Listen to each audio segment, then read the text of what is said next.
robbers, beaten, left for dead, and then they leave him. What happens when you look at somebody and assume their story? What happens when you evaluate a situation on the surface and never really understand the context or the story behind what you see? Help us, sir. Oh, this guy is asking me for money because he is lazy. He must be a bum because he didn't go to school and didn't apply himself. Maybe he should have pulled himself up by his bootstraps. Been an industrious worker. And maybe he wouldn't be in the situation that he's in, laying on the side of the road. Look at him messing up my view.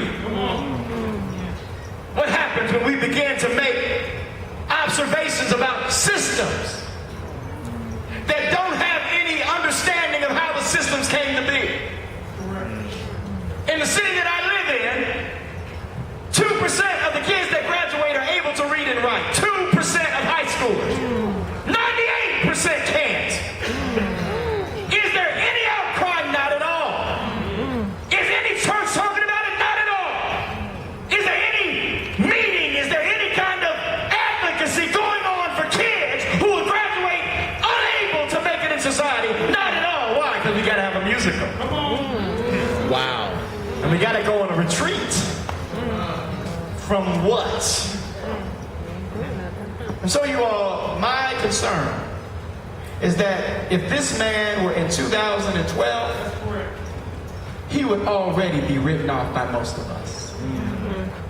You said to yourself in retrospect, looking at the text, how could the priest and how could the Levite That's good, Doc. walk around him? How could they? How could you? Does it irritate you when they ask you for money? Does it bother you when the young person in your youth ministry is now going to possibly mess up your youth ministry? Because we don't want that kind of group in our youth ministry. What will the parents say? What will the elders say if we allow that kind of element in our youth ministry? We're trying to get youth ministry that's kind of, upscale, kind of bougie. We want youth that can be able to articulate well, and we can present them in front of the congregation, and they can make us look good. But this one can't read at all. What do I do with him? Watch this. This one might be having a baby. What do I do with her? And so now we make indictments and we make observations and we make judgments about situations that we do not understand the context to. And so the journey to revelation about justice must begin with looking beyond the obvious and being willing to do what others don't do and see that there's a story behind every plan. And every young person that God sends into your ministry, God's got a story. And maybe they've been looking for you and looking for your church and looking for your ministry as a place that would not judge them, but would finally accept them. And so the priest comes by first. Now the priest, ain't nobody holier than the priest. You do know the priest. The priest. He's the one that goes behind the veil and talks with God. The priest. He goes by and sees this situation. Not only does he see it, but he gets as far away from it as he possibly can. He goes around it. Goes on the other side of it. Hoping that by maybe getting far from it, it will go away. Maybe if I develop a mindset and a ministry system that would ignore the issues around me, maybe by my ignoring them, they will just vanish. He went on the other side. But then somebody from the Levitical tribe comes. The Levites were a tribe of Israel that literally their whole people group were assigned to take care of the things of God. These people from birth had been raised up to attend to holy things and attend to the things of God, in particular the temple. And so now the Levite comes. He's not as high up as the priest, but he's pretty up there. He looks at the situation, goes by on the other side. Two people who knew better go by on the other side. Wow. And then the most unlikely candidate. Yeah. I'm going somewhere today, I feel God.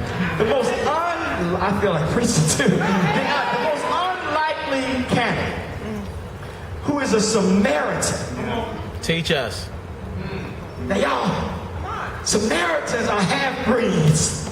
Samaritans are despised by Jewish people. And literally, just like in most urban situations, they built systems of road travel, highways around them. So even though it's quicker to go through the hood, Don't stop.